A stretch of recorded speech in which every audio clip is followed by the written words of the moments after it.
DBM ito dahil dumaan naman sa kanya yan. He had veto powers. I'm sure you've heard of this. All of that went through him. So, what do you think about that? Yes, nag-veto ang Pangulo. Oh. Kasi at that time, inaral talaga yan. Inaral yan kung ano hindi dapat. Tapos, hindi ganun kabilis, hindi ganun kahaba yung oras para ito'y aralin. Pero na isa-isa nila yon. Pero syempre, may mga natira pa. Parang 700 billion something. Pero pinangalagaan niya ng Pangulo. Itong natira na mga sa unprogram project, unprogram appropriations, hindi ito agad nilalabas hanggat walang sapat na dokumento para ito ay i-release ng DBM.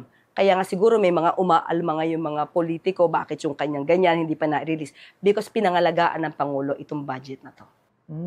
Okay. At itong 2026 budget, may naririnig ka ba na, hay nako, sana naman magpakatino na sila sa 2026 budget na yan. So he's ready now for the 2026 budget. Yes, kaya nga gusto niya ito na, kumbaga, ma-live stream.